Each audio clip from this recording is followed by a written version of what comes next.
Well, good morning. Welcome to Chest Base Workshop. I'm your host, Steve Lopez. The reason I say good morning is that's what it is where I'm at. It's still fairly dark outside. I'm sitting here having my first cup of coffee on the day, and you'll forgive me, I hope, if I have a couple sips while we're doing this little lesson this week. One of the things I like to do early in the morning is take a look at old chess games from the 1800s. Those boys knew how to play. I realize some modern players kind of disparage the play of the masters of the 1800s, but those games are really, really cool. Adolf Anderson, Paul Morphy, those guys could play up a storm.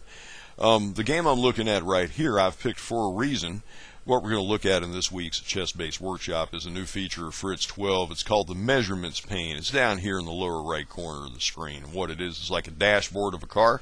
You've got a couple meters there that show you a couple of different things. One of them is the hotness meter. That's on the left. And what that measures is the complexity and dynamic potential of a position. Basically, the more movement, the more chances of captures, or just the more complicated the position, the higher that gauge will rise on the hotness meter. The other one, it says mate-o-meter, or if you prefer the European pronunciation, the matometer.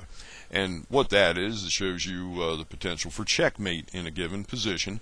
Basically, 0 means ain't nothing going on, and if the needle suddenly jumps to 10, that's indicating a forced mate in that position. Actually, a 10 indicates that mate has been delivered usually, but if it goes up into the red, we're talking about a forced mate in X.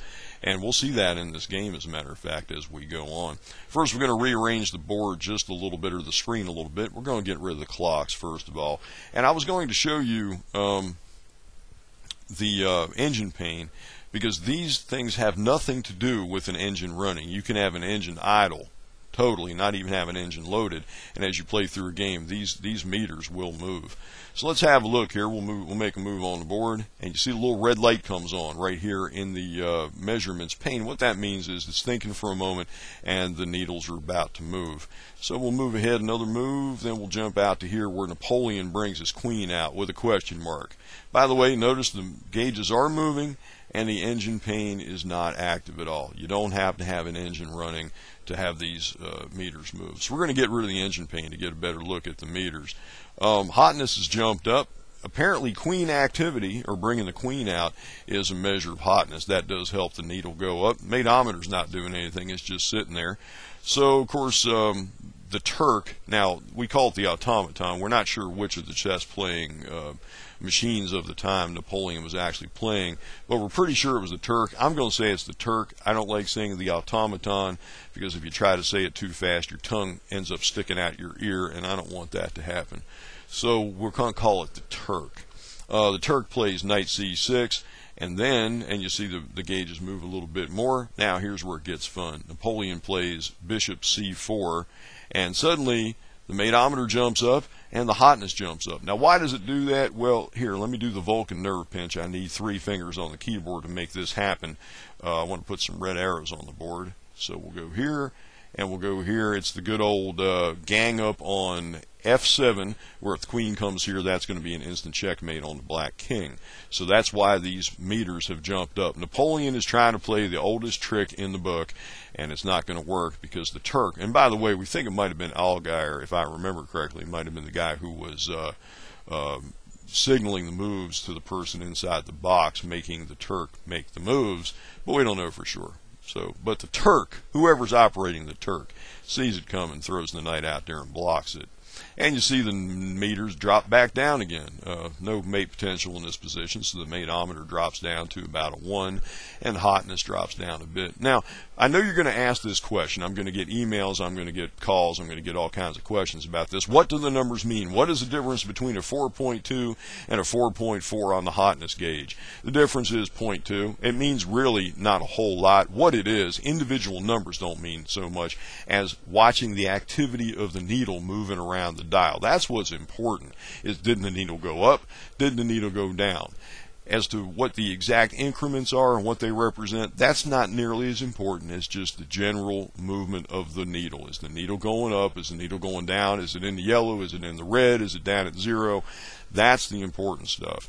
So please don't ask what each little tiny incremental mark on these gauges mean, because I don't know what is behind the curtain here. I don't know if they actually mean anything specific, and if I did have that information, I certainly wouldn't be handing it out to people. So we'll move along in the game and just watch how the needles do change, and they're going to wheel around a little bit as we go. Players are still developing here. Napoleon plays a3, not that great a move, doesn't really accomplish much.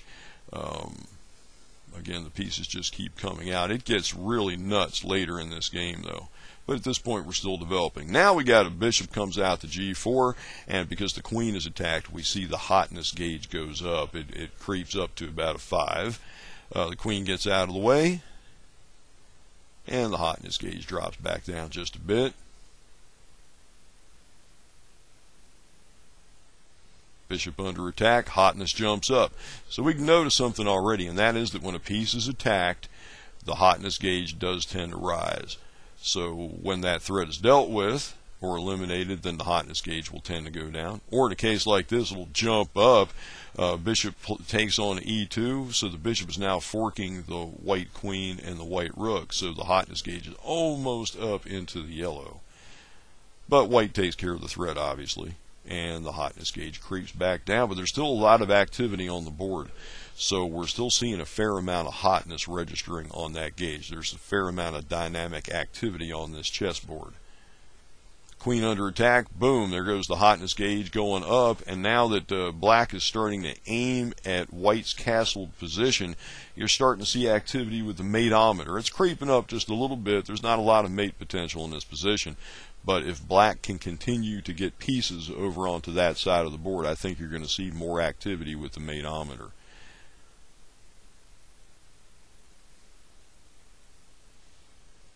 I added these arrows earlier when I was playing around with this game, or a little bit earlier this morning.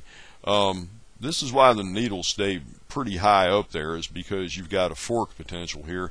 You've got the black knight can take the pawn on c2 and fork the queen and rook, which is not good for white, of course. So that's why the hotness gauge stays up in the yellow. Of course, white eliminates the threat, but the hotness gauge jumps up even higher now, and the mateometer climbed a little higher, and that is because you've got moves like this. And what we have is we have the knight comes, takes the pawn, and checks the king, putting a hole in the kingside position. We're going to go with the main line of king h2. And now we're starting to see some activity. Things are coming way over. Look here now. The queen has come over. Now we've got a queen, a knight. We've got a little latent threat from the center of the board where you've got another knight that can jump in. You've got the black bishop aiming at the king side, and suddenly hotness has jumped way up, and that mateometer is well up past the halfway point now. White has to deal with the threat, attempts to do so. The mateometer drops way down, but the hotness stays way up there because, again, bang, here comes some more reinforcements. Watch those gauges turn. Hotness jumps up, and the mateometer wheels way up there.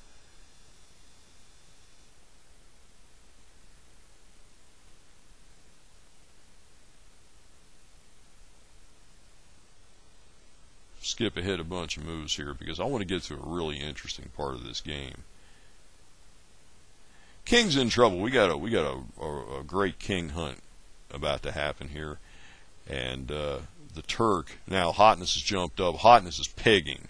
It's up to 10, and the mateometer is coming way up here. If you take a look at the position compared to what we looked at a little while ago, the white kingside king position is basically stripped. I believe the word is denuded, is what you always see in all the chess books, which is a great word, not used nearly often enough in casual conversation.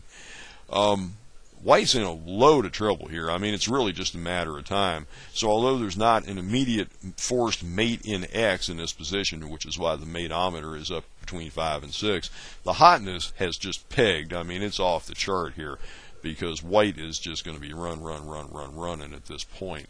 So this is what Napoleon plays. Whoever's running the Turk responds with a queen move to g2. King goes to d1. And now suddenly the mateometer crawls upward. Now watch what happens. This is the part that I found interesting. This is what the Turk actually plays, which is to take on H1, and the mateometer just plummets. The reason why is there is a forced mate in this position, which the human player running the automaton has completely missed. So let's back up and move. We'll go in again and we'll take a look at the forced mate. If he played knight F2, the mateometer goes screaming upward because, again, we have a forced mate, but it does take a few moves to make that happen. And this is how it should have played out.